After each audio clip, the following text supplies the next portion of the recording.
Hi viewers, welcome back to TM learning centre. ನಾನು ದೀಪಾ. ಇವತ್ತಿನ ಕ್ಲಾಸಲ್ಲಿ ವೃತ್ತಗಳಿಗೆ ಸಂಬಂಧಿಸಿದಂಥ ವಿಸ್ತೀರ್ಣಗಳನ್ನ ಹೇಗೆ ಕಂಡುಹಿಡಿಯೋದು ಅಂತ ತಿಳ್ಕೊಳ್ಳೋಣ. ತಿಳ್ಕೊಳ್ಳೋಕ್ಕೂ ಮುಂಚೆ ನಮಗೆ ಬೇಸಿಕ್ ಏನೇನು ಗೊತ್ತಿರಬೇಕು, ವೃತ್ತದ ವಿಸ್ತೀರ್ಣಕ್ಕೆ ಫಾರ್ಮುಲಾ ಏನಿದೆ ಅಂತ ಗೊತ್ತಿರಬೇಕು. ಏನಿದೆ ವೃತ್ತದ ವಿಸ್ತೀರ್ಣಕ್ಕೆ ಫಾರ್ಮುಲಾ? πr². ವೃತ್ತದ ಪರಿಧಿ, circumference of the circle, that is equal to 2πr. Next ತ್ರಿಜ್ಯಾಂತರ ಖಂಡ. ತ್ರಿಜ್ಯಾಂತರ ಖಂಡ ಅಂದರೆ ಇದು ವೃತ್ತದ ಒಂದು ಭಾಗ ಆಗಿರುತ್ತೆ. ಈ ಭಾಗ 2 ತ್ರಿಜ್ಯ ಮತ್ತು 1 ಕಂಸದಿಂದ ಆವೃತವಾಗಿರುತ್ತೆ. ವೃತ್ತದ ಒಂದು ಭಾಗ 2 ತ್ರಿಜ್ಯ ಮತ್ತು 1 ಕಂಸದಿಂದ ಆವೃತವಾಗಿರೋ ಈ ಭಾಗನ ನಾವು ತ್ರಿಜ್ಯಾಂತರ ಖಂಡ ಅಂತ ಕರಿತೀವಿ. ಇದು ಲಘು ತ್ರಿಜ್ಯಾಂತರ ಖಂಡ, ಇದು ಅಧಿಕ ತ್ರಿಜ್ಯಾಂತರ ಖಂಡ. ವಿಸ್ತೀರ್ಣಗಳ ಆಧಾರದ ಮೇಲೆ ಅದನ್ನು ಲಘು ತ್ರಿಜ್ಯಾಂತರ ಖಂಡ ಮತ್ತು ಇದು ಅಧಿಕ ತ್ರಿಜ್ಯಾಂತರ ಖಂಡ ಅಂತೇಳಿ ಕ್ಲಾಸಿಫೈ ಮಾಡ್ತೀವಿ. ನೆಕ್ಸ್ಟು ಇದರ ವಿಸ್ತೀರ್ಣ ಹೇಗೆ ಫೈಂಡ್ ಔಟ್ ಮಾಡೋದು, ಅದಕ್ಕೇನು ಫಾರ್ಮುಲಾ ಇದೆ ಅಂತ ನೋಡೋಣ. ಇಲ್ಲಿ ನೋಡಿ, ಅಬ್ಸರ್ವ್ ಮಾಡಿ, ಇಲ್ಲಿ ಒಂದು ಲೈನ್ ಸೆಗ್ಮೆಂಟ್ ಬರ್ಕೊಂಡಿದ್ದೀನಿ. ಈ ಲೈನ್ ಸೆಗ್ಮೆಂಟ್ನ O ಪಾಯಿಂಟಲ್ಲಿ ಫಿಕ್ಸ್ ಹಾಗೆ ಇಟ್ಕೋತೀನಿ. ಈ ಪಾಯಿಂಟನ್ನು ನಾನೇನು ಮಾಡ್ತೀನಿ, ಮೂವ್ ಮಾಡ್ತಾ ಹೋಗ್ತೀನಿ. ಇದನ್ನು ಹಾಗೆ ಫಿಕ್ಸ್ ಇಟ್ಕೊಂಡು ಮೂವ್ ಮಾಡ್ತಾ ಹೋಗ್ತೀನಿ. ಸೊ ನೋಡೋಣ, ಈಗ ಇಲ್ಲಿ ತನಕ ಮೂವ್ ಮಾಡಿದೆ ಅಂತ ಅಂದ್ಕೊಳ್ಳೋಣ. ಓಕೆ, ಇದು ಇಲ್ಲಿಗೆ ಮೂವ್ ಆಗುತ್ತೆ ಅಲ್ವಾ. ಸೊ ಇದೇ ಥರ ಇದೇನಾಯಿತು, ಕಂಪ್ಲೀಟಾಗಿ ಮೂವ್ ಆಗಿ ಮತ್ತೆ ಅದೇ ಪೊಸಿಷನಲ್ಲೇ, ಒರಿಜಿನಲ್ ಪೊಸಿಷನಲ್ಲೇ ಬಂದು ನಿಂತ್ಕೊಂಡ್ರೆ ಇದು ನಮಗೇನು ಸಿಗುತ್ತೆ, ಸರ್ಕಲ್ ಸಿಗುತ್ತೆ ಅಲ್ವಾ. ಸೆಂಟ್ರಲ್ ಎಷ್ಟಾಗುತ್ತೆ, ಕಂಪ್ಲೀಟಾಗಿ ಸರ್ಕಲ್ ಫಾರ್ಮ್ ಮಾಡಲಿಕ್ಕೆ ಇದು 360 ಡಿಗ್ರಿ. ಸೆಂಟರ್ ಆ್ಯಂಗಲ್ ಕಂಪ್ಲೀಟಾಗಿ 360 ಡಿಗ್ರಿ ಆಗುತ್ತೆ. ಸೊ ಆ್ಯಂಗಲ್ 360 ಡಿಗ್ರಿ ಇದ್ದಾಗ ಈ ಏರಿಯಾ ಫಾರ್ಮುಲಾ ಏನು ಬರ್ಕೋತೀವಿ, ಎಷ್ಟಿರುತ್ತೆ ಏರಿಯಾ, πr² ಇರುತ್ತೆ. ಕರೆಕ್ಟಾ. ಸೊ ಹಾಗಾದರೆ ಆ್ಯಂಗಲ್ 1 ಡಿಗ್ರಿ ಇದ್ದರೆ ಎಷ್ಟಾಗುತ್ತೆ ಏರಿಯಾ, 1 ಡಿಗ್ರಿ ಇದ್ದರೆ ಆ್ಯಂಗಲ್ ಎಷ್ಟಾಗುತ್ತೆ, 1 ಡಿಗ್ರಿ ಇದ್ದರೆ ಏರಿಯಾ ಎಷ್ಟಾಗುತ್ತೆ, ಹೇಗೆ ಕ್ಯಾಲ್ಕುಲೇಟ್ ಮಾಡ್ತೀವಿ ನಾವು, ಕ್ರಾಸ್ ಮಲ್ಟಿಪ್ಲೈ ಮಾಡಿ ಕ್ಯಾಲ್ಕುಲೇಟ್ ಮಾಡ್ತೀವಿ. ಆವಾಗ 1 ಡಿಗ್ರಿ ಇದ್ದಾಗ ಏರಿಯಾ ಎಷ್ಟಾಗುತ್ತೆ, ಸೊ ಏರಿಯಾ ಎಷ್ಟಾಗುತ್ತೆ 1 ಡಿಗ್ರಿ ಇದ್ದಾಗ πr² ಡಿವೈಡೆಡ್ ಬೈ 360 ಡಿಗ್ರಿ ಆಗುತ್ತೆ. ಸರಿನಾ. ಸೊ ಇವಾಗ ತೀಟಾ ಡಿಗ್ರಿ ಇದೆ ಅಂತ ಅನ್ಕೋಣ, ಆ್ಯಂಗಲ್ ಎಷ್ಟಿದೆ, ತೀಟಾ ಇದೆ ಅಂತ ಅನ್ಕೋಣ. ತೀಟಾ ಇದ್ದಾಗ ಆ್ಯಂಗಲ್ ಎಷ್ಟು, ಒಂದು ತೀಟಾ ಇದೆ ಅಂತ ಅನ್ಕೋಣ. ಈ ತೀಟಾ ಇದ್ದಾಗ ಏರಿಯಾ ಎಷ್ಟು ಕವರ್ ಮಾಡುತ್ತೆ, ಹೇಗೆ ಮಾಡ್ತೀವಿ, ಈಗ ಒಂದು ಚಾಕ್ಲೇಟಿಗೆ 5 ರುಪೀಸ್ ಆದರೆ 7 ಚಾಕ್ಲೇಟ್ಸಿಗೆ ಎಷ್ಟಾಗುತ್ತೆ ಅಂತ ಹೇಗೆ ಮಾಡ್ತೀರಾ, 7 × 5 that is equal to 35 rupees ಆಗುತ್ತೆ ಅಂತ ಕ್ಯಾಲ್ಕುಲೇಟ್ ಮಾಡ್ತೀರಾ ಅಲ್ವಾ. ಸೊ ಅದೇ ಥರ ಇದು ಕೂಡ 1 ಡಿಗ್ರಿಗೆ ಇಷ್ಟ ಆದರೆ ತೀಟಾ ಡಿಗ್ರಿಗೆ ಎಷ್ಟಾಗುತ್ತೆ ಹೇಗೆ ಕ್ಯಾಲ್ಕುಲೇಟ್ ಮಾಡ್ತೀರಾ, theta into πr² divided by 360 degree ಅಂತ ಆಗುತ್ತೆ. ಇದನ್ನು ನಾವು ರೀಅರೇಂಜ್ ಮಾಡಿದ್ರೆ ಏನಂತ ಬರ್ಕೋಬೋದು, theta divided by 360 degree into πr² ಅಂತ ಬರ್ಕೋಬೋದು. ಹಾಗಾದರೆ ಈ ತ್ರಿಜ್ಯಾಂತರ ಖಂಡದ ಏರಿಯಾ ನಮಗೆ ಫೈಂಡ್ ಔಟ್ ಮಾಡ್ಕೋಬೇಕಂದ್ರೆ ಫಾರ್ಮುಲಾ ಏನಿದೆ, theta divided by 360 degree into πr². Theta ಅಂದರೆ ಈ ತ್ರಿಜ್ಯಾಂತರ ಖಂಡದಲ್ಲಿ ಇರೋ ಅಂಥ ಆ್ಯಂಗಲ್ ಇದನ್ನು ತೀಟಾ ಅಂತ ಕರಿತೀವಿ. ಸೊ ಫಾರ್ಮುಲಾ ಏನಿದೆ, ತೀಟಾ ಡಿವೈಡೆಡ್ ಬೈ ಖಂಡದ ವಿಸ್ತೀರ್ಣ, theta divided by 360 degree into πr². ಅದೇ ಥರ ಈ ತ್ರಿಜ್ಯಾಂತರ ಖಂಡದಲ್ಲಿರುವಂಥ ಕಂಸದ ಉದ್ದ ಹೇಗೆ ಫೈಂಡ್ ಔಟ್ ಮಾಡೋದು, ಇಲ್ಲಿ ನೋಡಿ, ಪೂರ್ತಿ 360 ಡಿಗ್ರಿ ಕಂಪ್ಲೀಟ್ ಆದಾಗ ನಮಗೆ ಸರ್ಕಂಫರೆನ್ಸ್ ಎಷ್ಟು ಸಿಗುತ್ತೆ, 2πr ಅಷ್ಟು ಸಿಗುತ್ತೆ. ಸೊ ಸರ್ಕಂಫರೆನ್ಸ್ 360 ಡಿಗ್ರಿ ಇದ್ದಾಗ ಸರ್ಕಂಫರೆನ್ಸ್ ಎಷ್ಟು ಸಿಗುತ್ತೆ ನಮಗೆ, 2πr ಆಗುತ್ತೆ. ಹಾಗಾದರೆ 1 ಡಿಗ್ರಿ ಇದ್ದಾಗ ಸರ್ಕಂಫರೆನ್ಸ್ ಎಷ್ಟಾಗುತ್ತೆ, 2πr ಡಿವೈಡೆಡ್ ಬೈ 360 ಡಿಗ್ರಿ ಆಗುತ್ತೆ. ಸೊ ತೀಟಾ ಡಿಗ್ರಿ ಇದ್ದಾಗ ಎಷ್ಟಾಗುತ್ತೆ, ಸರ್ಕಂಫರೆನ್ಸ್ ಎಷ್ಟಾಗುತ್ತೆ, ಆ ಕಂಸದ ಉದ್ದ ಎಷ್ಟಾಗುತ್ತೆ, theta divided by 360 degree into 2πr ಆಗುತ್ತೆ. ಸೊ ಫಾರ್ಮುಲಾ ಏನಿದೆ, theta divided by 360 degree into 2πr. ನೆನಪಲ್ಲಿ ಇಟ್ಕೊಳ್ಳಿ, ಏರಿಯಾ ಅಂತ ಕೇಳಿದಾಗ ಇಲ್ಲಿ πr² ಬರುತ್ತೆ, ಲೆಂತ್ ಕೇಳಿದಾಗ ಇಲ್ಲಿ ಏನು ಬರುತ್ತೆ, 2πr ಬರುತ್ತೆ. ಸೊ ನೆಕ್ಸ್ಟ್ ಹೋಗೋಣ, ವೃತ್ತದ ಖಂಡ ಅಂದರೆ ಇದು ವೃತ್ತದ ಒಂದು ಭಾಗ ಆಗಿರುತ್ತೆ. ಈ ವೃತ್ತದ ಖಂಡ ಇದೊಂದು ವೃತ್ತದ ಭಾಗ ಆಗಿದ್ದು ಇದು ಒಂದು ಜಾ ಮತ್ತು ಒಂದು ಕಂಸದಿಂದ ಆವೃತ ಆಗಿರುತ್ತೆ. ವೃತ್ತದ ಖಂಡವು ಎರಡು ಥರ ಇರುತ್ತೆ, ಒಂದು ಲಘು ವೃತ್ತಖಂಡ, ಇನ್ನೊಂದು ಅಧಿಕ ವೃತ್ತಖಂಡ ಇರುತ್ತೆ. ಅಧಿಕ ವೃತ್ತಖಂಡದಲ್ಲಿ ಏನಾಗಿರುತ್ತೆ, ಸೆಂಟರ್ ಸಿಗುತ್ತೆ ನಮಗೆ. ಸೊ ಯಾವ ಭಾಗದಲ್ಲಿ ಸೆಂಟರ್ ಇರುತ್ತಲ್ವ ಅದನ್ನು ನಾವು ಅಧಿಕ ವೃತ್ತಖಂಡ ಅಂತ ಕರಿತೀವಿ. ಸೊ ಈ ವೃತ್ತಖಂಡನು ನೀವು ಅಬ್ಸರ್ವ್ ಮಾಡಿ, ಒಂದು ಜಾದಿಂದ ಮತ್ತು ಒಂದು ಕಂಸದಿಂದ ಆವೃತ ಆಗಿರುವಂಥ ಭಾಗ ಆಗಿದೆ. ಸೊ ಇವಾಗ ವೃತ್ತದ ಖಂಡದ ವಿಸ್ತೀರ್ಣ ಫೈಂಡ್ ಔಟ್ ಮಾಡಿ ಅಂತ ಕೇಳಿದರೆ ನಾವು ಹೇಗೆ ಫಾರ್ಮುಲಾ ಏನಿದೆ ನೋಡೋಣ. ಸೊ ಇಲ್ಲಿ ನೋಡಿ, ವೃತ್ತದ ಖಂಡ ಅಂದರೆ ಇದಲ್ವಾ, ಅಲ್ಲ ಇದು ಲಘು ವೃತ್ತಖಂಡ. ನಮ್ಗೆ ಇಷ್ಟು ಬೇಕಾಗಿರೋದು. ಸೊ ಇಷ್ಟು ಬೇಕಾಗಿದೆ ಅಂದರೆ ಈ ತ್ರಿಜ್ಯಾಂತರ ಖಂಡದಲ್ಲಿ ನಾವು ಯಾವುದನ್ನು ಮೈನಸ್ ಮಾಡಬೇಕು ನೋಡಿ. ಸೊ ಇದು OCED ಅನ್ನೋದು ತ್ರಿಜ್ಯಾಂತರ ಖಂಡ. ಈ ತ್ರಿಜ್ಯಾಂತರ ಖಂಡದಲ್ಲಿ ನಮಗೆ ಈ ಟ್ರಯಾಂಗಲ್ ನಾವು ಲೆಸ್ ಮಾಡಿದರೆ ನಮಗೆ ವೃತ್ತಖಂಡದ ವಿಸ್ತೀರ್ಣ ಸಿಗುತ್ತೆ. ಗೊತ್ತಾಗ್ತಿದೆ ಅಲ್ವಾ? OCED ಅನ್ನೋದು ಒಂದು ತ್ರಿಜ್ಯಾಂತರ ಖಂಡ. ಈ ಖಂಡದಲ್ಲಿ ನಾವು ಒಂದು ಟ್ರಯಾಂಗಲ್ ಇದೆ ಅಲ್ವಾ, OCD ಅನ್ನೋದನ್ನು ಮೈನಸ್ ಮಾಡಿದರೆ ನಮಗೆ ಈ ವೃತ್ತಖಂಡದ ವಿಸ್ತೀರ್ಣ ಸಿಗುತ್ತೆ. ಸೊ ಏನಂತ ಬರ್ಕೋತೀರಾ? ತ್ರಿಜ್ಯಾಂತರ ಖಂಡ ಮೈನಸ್, ಇದರಲ್ಲಿ ನಾವೇನು ಮೈನಸ್ ಮಾಡಬೇಕು? ಏರಿಯಾ ಆಫ್ ಟ್ರಯಾಂಗಲ್ ಅಲ್ವಾ. ಸೊ ಮೈನಸ್ ತ್ರಿಭುಜದ ವಿಸ್ತೀರ್ಣವನ್ನು ನಾವು ಮೈನಸ್ ಮಾಡಿದ್ರೆ ನಮಗೇನು ಸಿಗುತ್ತೆ? ಲಘು ವೃತ್ತಖಂಡದ ವಿಸ್ತೀರ್ಣ ಸಿಗುತ್ತೆ.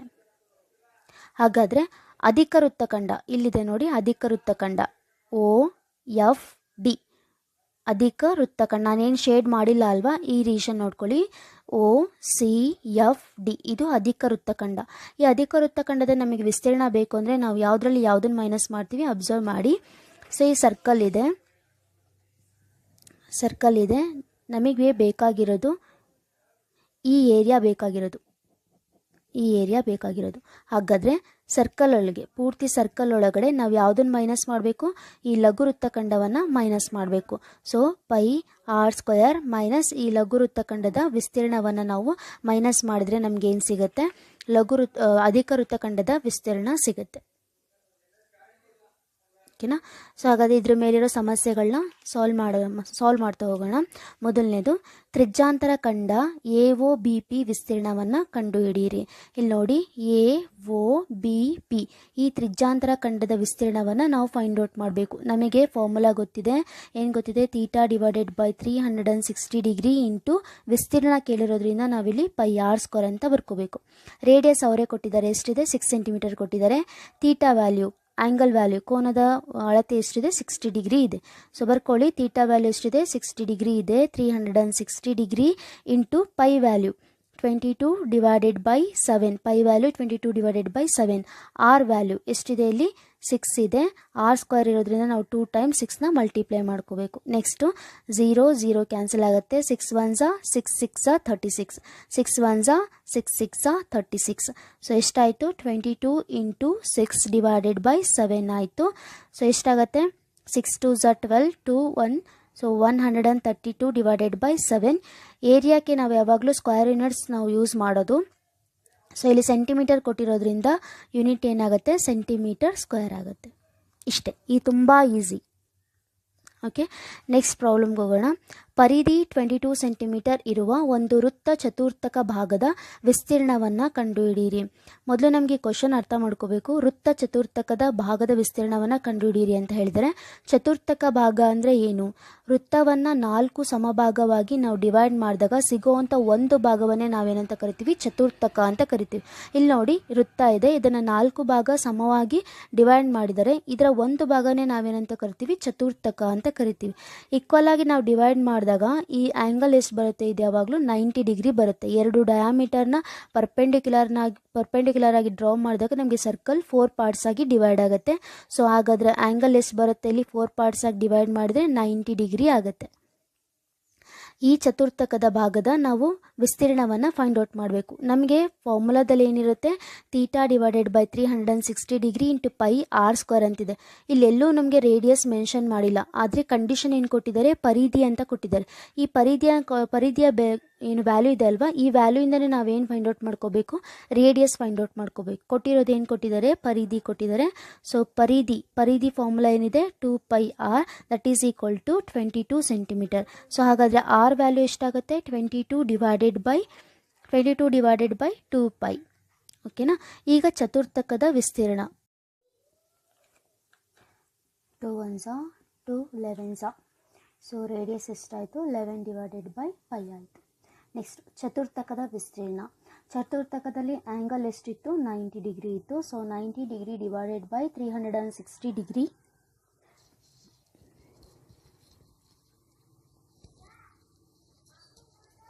90 degree divided by 360 degree into pi R square. So pi R square, R ಅಂದರೆ ಎಷ್ಟಿದೆ 11 divided by pi into 11 divided by pi. So pi cancel ಆಯಿತು. ಸೊ 91 ಝಾ 94 ಝಾ 360 ಡಿಗ್ರಿ ಆಯಿತು. 11 ಇಂಟು 11 ಎಷ್ಟಾಯಿತು 121 divided by 121 divided by 22 divided by 7 ಆಗುತ್ತೆ pi value. So ಈ 7 ಈ ಸೈಡ್ ತೊಗೋತೀನಿ. ನೆಕ್ಸ್ಟು 11 2 ಝಾ 22, 11 11 ಝಾ 121 ಆಯಿತು. ಸೊ ಎಷ್ಟಾಯಿತು 77 ಡಿವೈಡೆಡ್ ಬೈ 2 ಸೆಂಟಿಮೀಟರ್ ಸ್ಕ್ವೇರ್ ಆಗುತ್ತೆ. 77 ಡಿವೈಡೆಡ್ ಬೈ 2 ಸೆಂಟಿಮೀಟರ್ ಸ್ಕ್ವೇರ್.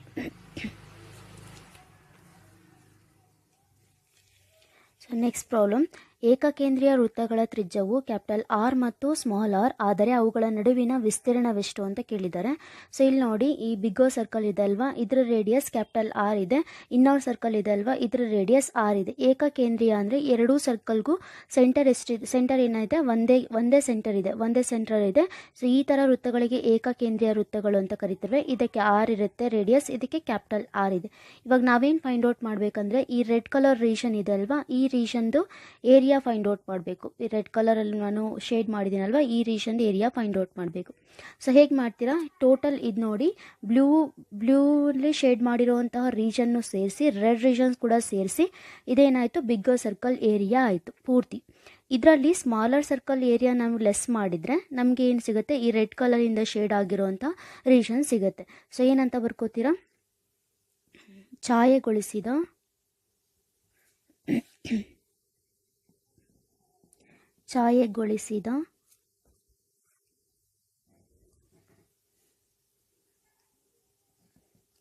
ಭಾಗದ ವಿಸ್ತೀರ್ಣ. ಸೊ ಯಾವ ಏರಿಯಾದಲ್ಲಿ ಯಾವ ಏರಿಯಾ ನಾವು ಲೆಸ್ ಮಾಡಬೇಕು. ಸೊ ಕ್ಯಾಪಿಟಲ್ ಆರ್ ಇರೋವಂಥ ತ್ರಿಜ್ಯ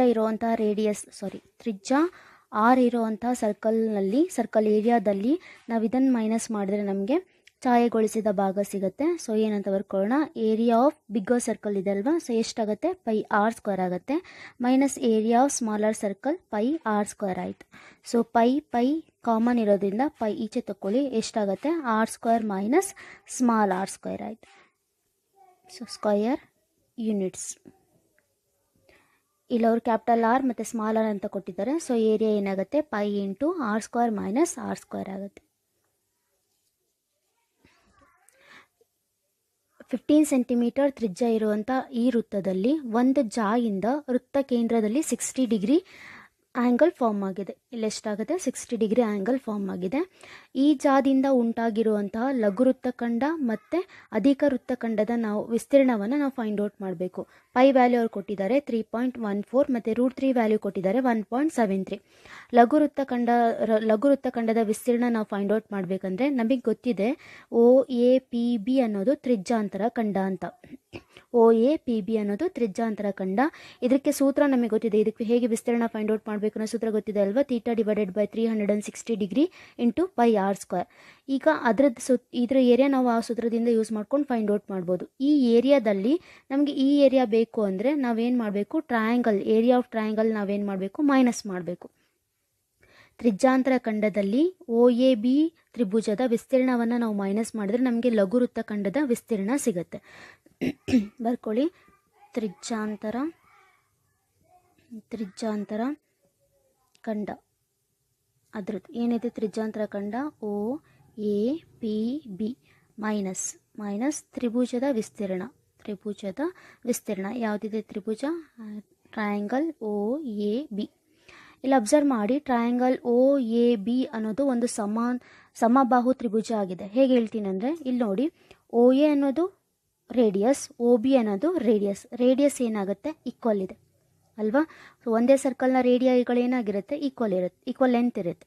ಸೊ OA ಅನ್ನೋದು OBಗೆ ಈಕ್ವಲ್ ಇರುತ್ತೆ. ನಮಗೊಂದು ಥಿಯರಮ್ ಗೊತ್ತಿದೆ, ಒಂದು ಟ್ರಯಾಂಗಲಲ್ಲಿ ಒಂದು ತ್ರಿಭುಜದಲ್ಲಿ ಎರಡು ಬಾಹುಗಳು ಸಮವಾಗಿದ್ದು ಆ ಸಮಬಾಹುಗಳಿಗೆ ವಿರುದ್ಧವಾಗಿರುವಂತಹ ಕೋನಗಳೇನಾಗಿರ್ತವೆ ಸಮವಾಗಿರುತ್ತೆ ಅಂತ ಹೇಳಿದ್ದಾರೆ.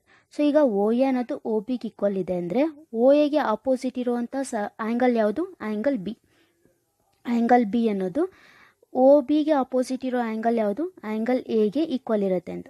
ಅದನ್ನು ನಾನು ಏನು ಅನ್ಕೋತೀನಿ? ಎಕ್ಸ್ ಅಂತ ಇರಲಿ ಅಂತ ಅನ್ಕೋತೀನಿ. ಇವಾಗ so angle A plus angle O plus angle B ಎಷ್ಟಾಗುತ್ತೆ? Sum of angles, interior angles ಎಷ್ಟಾಗುತ್ತೆ ಟ್ರಯಾಂಗಲಲ್ಲಿ? 180 ಡಿಗ್ರಿ ಆಗುತ್ತೆ. ಆ್ಯಂಗಲ್ ಬಿ ಅನ್ನೋದು ಆ್ಯಂಗಲ್ ಎಗೆ ಈಕ್ವಲ್ ಇದೆ. ಸೊ ಆ್ಯಂಗಲ್ ಎ ಹಾಗೆ ಇಟ್ಕೋತೀನಿ. ಆ್ಯಂಗಲ್ ಒ ವ್ಯಾಲ್ಯೂ ಎಷ್ಟು ಕೊಟ್ಟಿದ್ದಾರೆ? 60 ಡಿಗ್ರಿ ಕೊಟ್ಟಿದ್ದಾರೆ. ಆ್ಯಂಗಲ್ ಬಿ ಅನ್ನೋದು ಆ್ಯಂಗಲ್ ಎಗೆ ಈಕ್ವಲ್ ಇದೆ. ಸೊ ಅದನ್ನು ಎ ಅಂತ ಬರ್ಕೋತೀನಿ. ಇದೆಷ್ಟಾಯಿತು? 180 ಡಿಗ್ರಿ ಆಯಿತು. 2 into angle A that is equal to 120 degree ಆಯಿತು. ಆ್ಯಂಗಲ್ ಎ ವ್ಯಾಲ್ಯೂ ಎಷ್ಟಾಗುತ್ತೆ? 60 ಡಿಗ್ರಿ ಆಗುತ್ತೆ. ಆ್ಯಂಗಲ್ ಎ ವ್ಯಾಲ್ಯೂ 60 ಡಿಗ್ರಿ ಆಗಿದೆ ಅಂದರೆ ಆ್ಯಂಗಲ್ ಬಿ ವ್ಯಾಲ್ಯೂ ಕೂಡ 60 degree. So each angle measures 60 degree. ಪ್ರತಿಯೊಂದು ಆ್ಯಂಗಲ್ ಕೂಡ ಎಷ್ಟಾಗುತ್ತೆ? 60 ಡಿಗ್ರಿ ಆಗುತ್ತೆ. ಈಗ ಇದೇನಾಯಿತು? ಸಮಕೋನ ಅಥವಾ ಇಕ್ವಿ ಆ್ಯಂಗ್ಯುಲರ್ ಟ್ರಯಾಂಗಲ್ ಆಯಿತು. ನಮಗೆ ಗೊತ್ತಿದೆ ಇಕ್ವಿ ಆ್ಯಂಗ್ಯುಲರ್ ಟ್ರಯಾಂಗಲ್ ಯಾವಾಗಲೂ ಏನಾಗಿರುತ್ತೆ? ಇಕ್ವಿಲ್ಯಾಟ್ರಲ್ ಟ್ರಯಾಂಗಲ್ ಆಗಿರುತ್ತೆ ಅಂತ. ಸೊ ಹಾಗಾದರೆ ಇದೇನಾಯಿತು? ಸಮಬಾಹು ತ್ರಿಭುಜ ಆಯಿತು. ಸಮಬಾಹು ತ್ರಿಭುಜದ ವಿಸ್ತೀರ್ಣನ ನಾವು ಹೇಗೆ ಫೈಂಡ್ ಔಟ್ ಮಾಡ್ತೀವಿ? √3/4 ಇಂಟು ಎ ಸ್ಕ್ವೇರ್. ಎ ಅನ್ನೋದು ಈ ಸಮಬಾಹು ತ್ರಿಭುಜದ ಒಂದು ಬಾಹುವಿನ ಅಳತೆ. ಓಕೆ, ತ್ರಿಜ್ಯಾಂತರ ಖಂಡದ ವಿಸ್ತೀರ್ಣ ಹೇಗೆ ಬರ್ಕೋತೀರ? θ/360 degree into pi into R square. Value substitute ಮಾಡಿ. ಥೀಟಾ ಅಂದರೆ ಎಷ್ಟಿದೆ? 60 ಡಿಗ್ರಿ ಇದೆ. /360 ಡಿಗ್ರಿ. ಪೈ ವ್ಯಾಲ್ಯೂ ಅವ್ರು ಕೊಟ್ಟಿದ್ದಾರೆ 3.14 ಇಂಟು ಆರ್ ವ್ಯಾಲ್ಯೂ ರೇಡಿಯಸ್ ಎಷ್ಟಿದೆ? 15 ಸೆಂಟಿಮೀಟರ್ ಇದೆ. ಸೊ 15 ಇಂಟು 15 ಮೈನಸ್ √3 ವ್ಯಾಲ್ಯೂ ಎಷ್ಟಿದೆ? 1.73 /4. ಎ ಅಂದರೆ ಎಷ್ಟಿದೆ? ಸೈಡ್ ಲೆಂತ್ 15 ಇದೆ. 15 ಇಂಟು 15 ಇದನ್ನು ನಾವು ಸಾಲ್ವ್ ಮಾಡಿದ್ರೆ ನಮಗೆ ಆನ್ಸರ್ 20.4375 ಸೆಂಟಿಮೀಟರ್ ಸ್ಕ್ವೇರ್ ಬರುತ್ತೆ. ಇದು ಲಘು ವೃತ್ತಖಂಡದ ವಿಸ್ತೀರ್ಣ. ಸೊ ನೆಕ್ಸ್ಟ್ ನಾವೇನು ಫೈಂಡ್ ಔಟ್ ಮಾಡೋಣ? ಅಧಿಕ ವೃತ್ತಖಂಡದ ವಿಸ್ತೀರ್ಣ ಫೈಂಡ್ ಔಟ್ ಮಾಡೋಣ. ಅಂದರೆ ಈ ಸರ್ಕಲಲ್ಲಿ ಈ ಶೇಡೆಡ್ ರೀಜನ್ ಬಿಟ್ಟು ಇಲ್ಲೇನಿದೆ ಅಲ್ವಾ, ಈ ಸ್ಪೇಸ್ ಇದೆ ಅಲ್ವಾ, ಇದನ್ನು ನಾವು ಫೈಂಡ್ ಔಟ್ ಮಾಡಬೇಕು. ಇದ್ರ ಏರಿಯಾ ನಾವು ಫೈಂಡ್ ಔಟ್ ಮಾಡಬೇಕು. ಹೇಗೆ ಫೈಂಡ್ ಔಟ್ ಮಾಡ್ತೀರಾ? ಪೂರ್ತಿ ಸರ್ಕಲ್ ಏರಿಯಾದಲ್ಲಿ ಇದ್ರದ್ದು ಲೆಂತ್ ನಾವು ಇದ್ರದ್ದು ಏರಿಯಾ ನಾವು ಫೈಂಡ್ ಔಟ್ ಮಾಡಿ ಇದ್ರ ಏರಿಯಾನ ನಾವು ಮೈನಸ್ ಮಾಡಿದರೆ ನಮಗೆ ಈ ಏರಿಯಾದು ವಿಸ್ತೀರ್ಣ ಸಿಗುತ್ತೆ. ಸೊ ಅಧಿಕ ವೃತ್ತಖಂಡ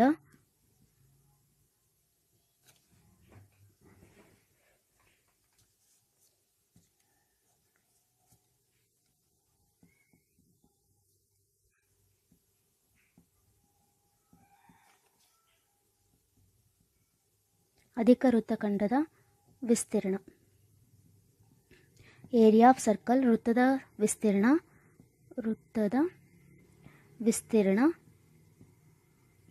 ಮೈನಸ್ ಲಘು ವೃತ್ತಖಂಡದ ವಿಸ್ತೀರ್ಣ.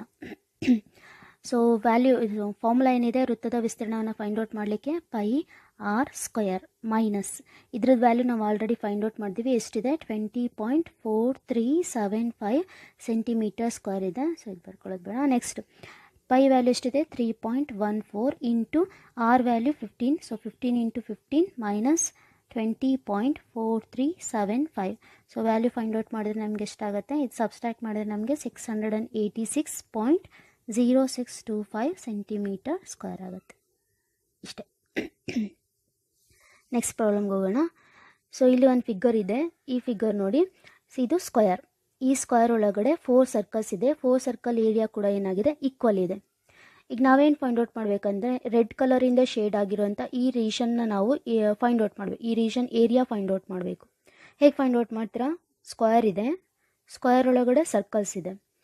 ಸ್ಕ್ವಯರಲ್ಲಿರೋ ಏರಿಯಾದಲ್ಲಿ ನಾವು ಈ 4 ಸರ್ಕಲ್ಸ್ ಏರಿಯಾ ನಾವು ಮೈನಸ್ ಮಾಡಿದ್ರೆ ನಮ್ಗೆ ಈ ಶೇಡೆಡ್ ರೀಜನ್ ಸಿಗುತ್ತೆ ಅಲ್ವಾ? ಸೊ ಏನಂತ ಬರ್ಕೋತೀರಾ? ವರ್ಗದ ವಿಸ್ತೀರ್ಣ ಮೈನಸ್ ಎಷ್ಟು ಸರ್ಕಲ್ಸ್ ಇದೆ? 4 ಸರ್ಕಲ್ಸ್ ಇದೆ. 4 ಇಂಟು ವೃತ್ತದ ವಿಸ್ತೀರ್ಣ.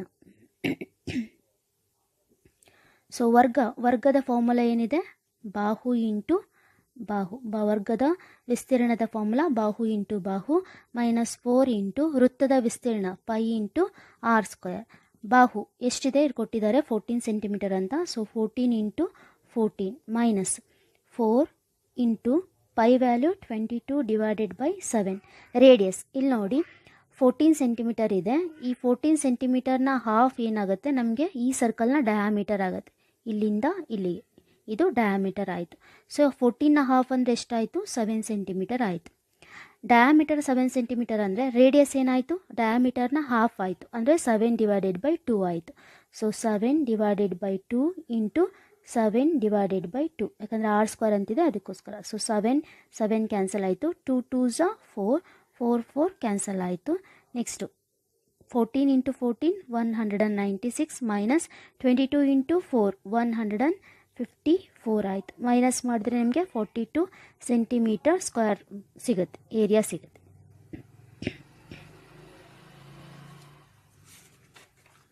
ಓಕೆ, ನೆಕ್ಸ್ಟ್ ಪ್ರಾಬ್ಲಮ್ ನೋಡೋಣ. ಕೇಂದ್ರ ಕೋನ 90 ಡಿಗ್ರಿ ಮತ್ತು ತ್ರಿಜ್ಯ 7 ಸೆಂಟಿಮೀಟರ್ ಹೊಂದಿರುವ ವೃತ್ತದ ತ್ರಿಜ್ಯಾಂತರ ಖಂಡದ ಪರಿಧಿಯನ್ನು ವೃತ್ತದ ತ್ರಿಜ್ಯಾಂತರ ಖಂಡದ ಪರಿಧಿಯನ್ನು ಕಂಡುಹಿಡಿಯಿರಿ ಅಂತ ಇದೆ. ಸೊ ಇಲ್ಲಿ ನೋಡಿ, ಇದು ಸರ್ಕಲ್. ಓಕೆ, ಇದರಲ್ಲಿ ಒಂದು ತ್ರಿಜ್ಯಾಂತರ ಖಂಡ ಇದೆ, ಇದು ತ್ರಿಜ್ಯಾಂತರ ಖಂಡ. ಈಗ ಆ್ಯಂಗಲ್ ಎಷ್ಟಿದೆ? 90 ಡಿಗ್ರಿ ಇದೆ. ತ್ರಿಜ್ಯ ಎಷ್ಟಿದೆ? 7 ಸೆಂಟಿಮೀಟರ್ ಇದೆ. ಈಗ ನಾವೇನು ಫೈಂಡ್ ಔಟ್ ಮಾಡಬೇಕಂದ್ರೆ ಈ ತ್ರಿಜ್ಯಾಂತರ ಖಂಡದ ಸುತ್ತಳತೆಯನ್ನು ನಾವು ಫೈಂಡ್ ಔಟ್ ಮಾಡಬೇಕು. ಪರಿಧಿ ಅಂದ್ರೇನು? ಇದರ ಸುತ್ತಳತೆಯನ್ನು ನಾವು ಫೈಂಡ್ ಔಟ್ ಮಾಡಬೇಕು. ಇದ್ರದ್ದು ಏರಿಯಾ ನಾವು ಇದ್ರ ಲೆಂತ್ ನಾವು ಫೈಂಡ್ ಔಟ್ ಮಾಡಬೇಕಂದ್ರೆ, ಇದರ ಸುತ್ತಳತೆ ನಾವು ಫೈಂಡ್ ಔಟ್ ಮಾಡಬೇಕಂದ್ರೆ ನಮಗೆ ಇದ್ರದ್ದು ಬೆಲೆ ಗೊತ್ತಿದೆ, ಇದ್ರ ಬೆಲೆ ಗೊತ್ತಿದೆ. ಆದರೆ ಈ ಕಂಸದ ಉದ್ದ ನಮಗೆ ಗೊತ್ತಿಲ್ಲ. ಸೊ ನಾವು ಫಾರ್ಮುಲಾ ನಮಗೆ ಗೊತ್ತಿದೆ, ಕಂಸದ ಉದ್ದ ಫೈಂಡ್ ಔಟ್ ಮಾಡಬೇಕಂದ್ರೆ ಫಾರ್ಮುಲಾ ಏನಂತ ಗೊತ್ತಿದೆ ಅಲ್ವಾ, ಅದನ್ನು ಹಾಕೊಳ್ಳೋಣ. ಸೊ ಏನಿದೆ? ತ್ರಿಜ್ಯಾಂತರದ ಕಂಸದ ಉದ್ದ ಏನಿದೆ? Formula theta divided by 360 degree ಉದ್ದ ಅಂತ ಹೇಳಿರೋದು. ಸೊ 2πr ಈ ಫಾರ್ಮುಲಾ ಹಾಕ್ಕೋಬೇಕು. ಸೊ ಏನಾಗುತ್ತೆ? ಥೀಟಾ ಅಂದರೆ ಎಷ್ಟಿದೆ? 90 ಡಿಗ್ರಿ ಇದೆ, divided by 360 degree, 2 into pi value 22 divided by 7, radius ಅಂತಿದೆ 7 ಸೆಂಟಿಮೀಟರ್. 7 ಕ್ಯಾನ್ಸಲ್ ಆಯಿತು, 90 1s 90 4s. So 2 2s 4, 2 1s 2, 2 1s 2, 2 11s ಎಷ್ಟಾಯಿತು? 11 ಆಯಿತು. ಸೊ 11 ಸೆಂಟಿಮೀಟರ್ ಆಯಿತು. ಈಗ ನಮಗೆ ಬೇಕಾಗಿರೋದು ಈ ತ್ರಿಜ್ಯಾಂತರ ಖಂಡದ ಪರಿಧಿಯ ಅಂದರೆ ಸುತ್ತಳತೆ ಎಷ್ಟಿದೆ ಅಂತ ಬೇಕು. ಸೊ ಪರಿಧಿ equal to, so radius 2 times add ಆಗುತ್ತೆ, ಇದೊಂದು ಸತಿ ಪ್ಲಸ್ ಈ ಕಂಸದ ಉದ್ದ ಆ್ಯಡ್ ಆಗುತ್ತೆ. ಎಷ್ಟಾಯಿತು? 11 ಆಯಿತು. ಸೊ ಏನು ರೇಡಿಯಸ್ ಎಷ್ಟಿದೆ? 7 ಸೆಂಟಿಮೀಟರ್ ಇದೆ. 7 + 7 + 11 ಎಷ್ಟಾಗುತ್ತೆ? 7 + 7 14, 14 + 11 ಅಂದರೆ 25 ಸೆಂಟಿಮೀಟರ್ ಅಷ್ಟು ನಮಗೆ ಸುತ್ತಳತೆ, ಈ ತ್ರಿಜ್ಯಾಂತರ ಖಂಡದ ಸುತ್ತಳತೆ ಸಿಗುತ್ತೆ. ನೆಕ್ಸ್ಟ್, ಪರಿಧಿ ಮತ್ತು ವ್ಯಾಸಗಳ ಅನುಪಾತ ಫೈಂಡ್ ಔಟ್ ಮಾಡಿ ಅಂತ ಹೇಳಿದ್ದಾರೆ. ಸೊ ಪರಿಧಿಯ ಫಾರ್ಮುಲಾ ಏನಿದೆ? ಆ್ಯಕ್ಚುಲಿ ನಾವು ಅನುಪಾತ ಬರ್ಕೋಬೇಕಾದ್ರೆ ಹೇಗೆ ಬರ್ಕೋತೀವಿ? ಪರಿಧಿ ಈಸ್ಟು ವ್ಯಾಸ ಈ ಥರ ಬರ್ಕೋತೀವಲ್ವಾ. ಸೊ ಪರಿಧಿಯ ಫಾರ್ಮುಲಾ ಏನಿದೆ? 2πr. ವ್ಯಾಸದ ಫಾರ್ಮುಲಾ ಏನಿದೆ? ನಾವು ಡಯಾಮೀಟರ್ನ ಹೇಗೆ ಬರ್ಕೋತೀವಿ? 2 ಟೈಮ್ಸ್ ಆಫ್ ರೇಡಿಯಸ್ ಅಂತ ಬರ್ಕೋತೀವಲ್ವ, 2 ಇಂಟು r. ಸೊ ಕಾಮನ್ ಇದ್ದರೆ ನಮಗೆ ಇಲ್ಲಿ ಏನಾಗುತ್ತೆ? ಕ್ಯಾನ್ಸಲ್ ಆಗುತ್ತೆ. ಕಾಮನ್ ಅಂದರೆ ಸಾಮಾನ್ಯ ಅಪವರ್ತನ ಇದ್ದರೆ ಕ್ಯಾನ್ಸಲ್ ಆಗುತ್ತೆ. 2 ನಾವು ಕ್ಯಾನ್ಸಲ್ ಮಾಡ್ಬೋದು, r ನಾವು ಕ್ಯಾನ್ಸಲ್ ಮಾಡ್ಬೋದು. ಸೊ ಎಷ್ಟಾಗುತ್ತೆ? π/1. ಇಷ್ಟಕ್ಕಾದರೂ ಬಿಡಿ, ಇಲ್ಲಾಂದರೆ ಹೀಗಾದರೂ ಬರ್ಕೊಳ್ಳಿ. ಪೈ ವ್ಯಾಲ್ಯೂ ಎಷ್ಟಿದೆ? 22 ಡಿವೈಡೆಡ್ ಬೈ 7/1. ಸೊ ಎರಡು ಸೈಡು ನಾವು 7ಇಂದ ಮಲ್ಟಿಪ್ಲೈ ಮಾಡಿದರೆ ಈ 7ಗೆ ಕ್ಯಾನ್ಸಲ್ ಆಗುತ್ತೆ, ಇಲ್ಲಿ 7 ಮಲ್ಟಿಪ್ಲೈ ಆಗುತ್ತೆ. ಸೊ ಎಷ್ಟಾಯಿತು? 22:7. ಈ ಅನುಪಾತನಾದರೂ ಆಗುತ್ತೆ, ಅಥವಾ π/1 ಅಂತ ಬರೆದ್ರೂ ನಡೆಯುತ್ತೆ. ನೆಕ್ಸ್ಟ್ ಕ್ವಶನ್ ನೋಡಿ. 77 ಸೆಂಟಿಮೀಟರ್ ತ್ರಿಜ್ಯವನ್ನು ಹೊಂದಿರುವ ಒಂದು ತೆಳು ತಂತಿಯ ವೃತ್ತವನ್ನು ವರ್ಗವಾಗಿ ಬಗ್ಗಿಸಲಾಗಿದೆ. ಇಲ್ಲಿ ನೋಡಿ, ಸೊ ಈ ಥರದೊಂದು ವೃತ್ತ ಇದೆ. ಈ ವೃತ್ತವನ್ನು ಒಂದು ತೆಳು ತಂತಿಯಿಂದ ಮಾಡಲಾಗಿದೆ. ಇದು ಯಾವುದು? ಸರ್ಕಂಫರೆನ್ಸ್ ಅಷ್ಟೇ. ಈ ಥರ ಇದೆ. ಇದನ್ನೇನು ಮಾಡ್ತಾರೆ? ಮತ್ತೆ ಒಂದು ಸೈಡಲ್ಲಿ ಕಟ್ ಮಾಡಿದ್ರೆ ನಮಗೆ ಈ ಥರ ಲೆಂತ್ ಸಿಗುತ್ತೆ. ಈ ಲೆಂತಲ್ಲಿರುವಂಥ ತಂತಿಯನ್ನು ಯೂಸ್ ಮಾಡಿಕೊಂಡು ಸ್ಕ್ವೇರ್ ಶೇಪಲ್ಲಿ ಅದನ್ನು ಬಗ್ಗಿಸ್ತಾರೆ. ಇವಾಗ ನಾವೇನು ಫೈಂಡ್ ಔಟ್ ಮಾಡಬೇಕಂತೆ? ಈ ವರ್ಗದ ಬಾಹುವಿನ ಉದ್ದ ಫೈಂಡ್ ಔಟ್ ಮಾಡಬೇಕು. ಇದರ ಲೆಂತ್ ನಾವು ಫೈಂಡ್ ಔಟ್ ಮಾಡಬೇಕು. ಹೇಗೆ ಫೈಂಡ್ ಔಟ್ ಮಾಡೋಣ?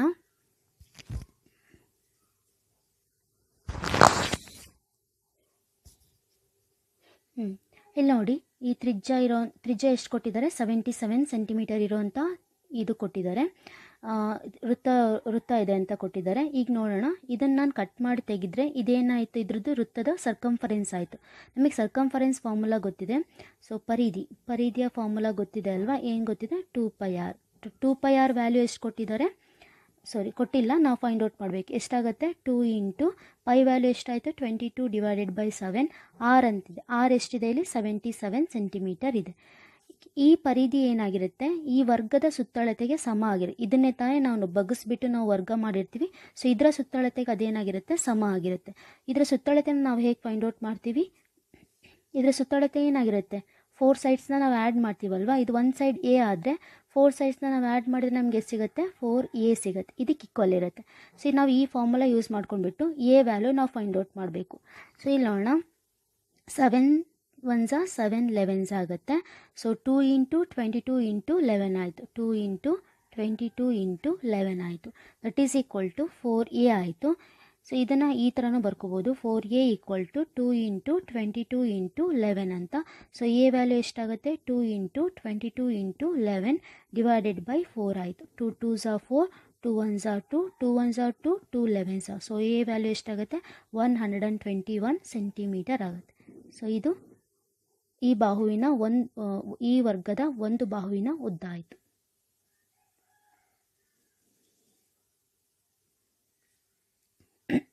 ನೆಕ್ಸ್ಟ್ ಕ್ವಶನ್ ನೋಡೋಣ. ತ್ರಿಜ್ಯ 6 ಇರುವ ವೃತ್ತದ ಒಂದು ಚತುರ್ಥಕದ ಪರಿಧಿಯ ಅಳತೆಯನ್ನು ಕಂಡುಹಿಡಿಯಿರಿ ಅಂತ ಹೇಳಿದ್ದಾರೆ. ನೋಡಿ, ಚತುರ್ಥಕ ಅಂದರೆ ಒಂದು ಸರ್ಕಲ್ನ 4 ಈಕ್ವಲ್ ಪಾರ್ಟ್ಸ್ ಆಗಿ ಕಟ್ ಮಾಡಿದಾಗ ಒಂದು ಭಾಗ ನಮಗೆ ಏನು ಸಿಗುತ್ತಲ್ವ, ಇದು ಚತುರ್ಥಕ ಆಯಿತು. ಇದರ ಆ್ಯಂಗಲ್ ಎಷ್ಟಾಗುತ್ತೆ? 90 ಡಿಗ್ರಿ ಆಯಿತು. ಇವಾಗ ನಾವೇನು ಫೈಂಡ್ ಔಟ್ ಮಾಡಬೇಕಂದ್ರೆ ಈ ಚತುರ್ಥಕದ ಸುತ್ತಳತೆಯನ್ನು ಫೈಂಡ್ ಔಟ್ ಮಾಡಬೇಕು. ಪರಿಧಿ ಅಂದರೆ ಇದು, ಈ ಕಂಸ ಪ್ಲಸ್ ಇದೆರಡು ರೇಡಿಯಸ್ ಆವಾಗಲೇ ಮಾಡಿದ್ವಲ್ವ, ಆ ಥರ. ಸೊ ಏನು ಮಾಡೋಣ? ಫಸ್ಟು ಈ ಕಂಸದ ಉದ್ದವನ್ನು ಫಸ್ಟ್ ಫೈಂಡ್ ಔಟ್ ಮಾಡ್ಕೊಳ್ಳೋಣ. ಏನಾಗುತ್ತೆ? ಕಂಸದ ಉದ್ದ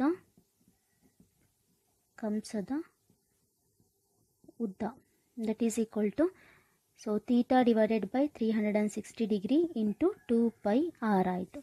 ಸೊ ಇದನ್ನು ನಾವು ಸಾಲ್ವ್ ಮಾಡಿದ್ರೆ ಏನಾಗುತ್ತೆ? 90 degree divided by 360 degree into 2 into 22 divided by 7, ಬೇಡ ಪೈ ಅಂತಲೇ ಬರ್ಕೊಳ್ಳೋಣ, 2 ಪೈ ಆರ್ ಆಯಿತು. So 490 1s 94s 2 1s 2 2s ಎಷ್ಟಾಗುತ್ತೆ? ಪೈ ಆರ್ ಡಿವೈಡೆಡ್ ಬೈ 2 ಆಯಿತು.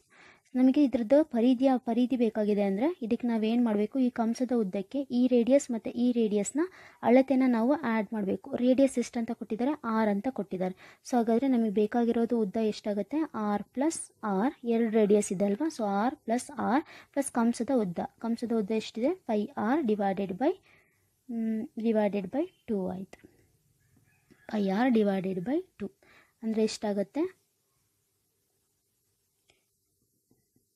2r plus pi r divided by 2 ಆಯಿತು.